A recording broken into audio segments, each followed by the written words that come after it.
Mahmoud MG on the beat.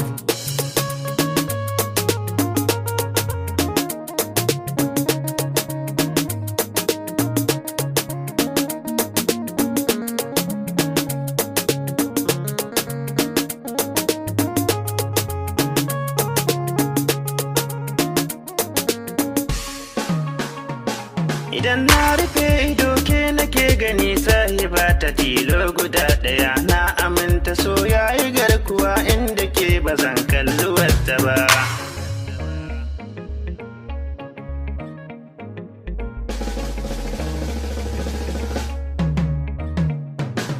Ke nake kira zo taho, da fi na san kiye min kaho, cikin dare ki ne min gizo.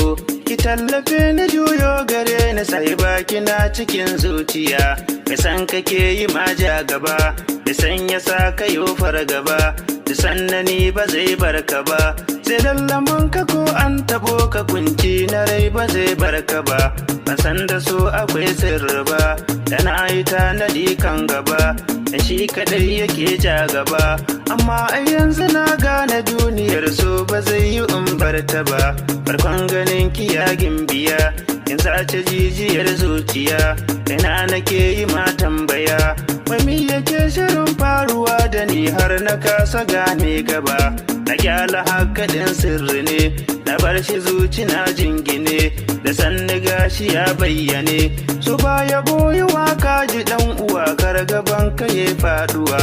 Ni dai akan kina sallama, kugi na san kina tsindima, na so mu je ga abban kuma, domin na nema auren ki sahiba ta farin cikin zuciya, daga zuci zantuka ke fita, ki so akwai yawan bazata, ya sarke zuciya bai fita, da kyala mai kudi ko talaka birni da kauye ya zagaya, tauraruwa a dan zamani, ki zana so ki min lamani, babu ke kawai babu ni, ta so mu zagaya duniya ta so yar fara bugun zuciya.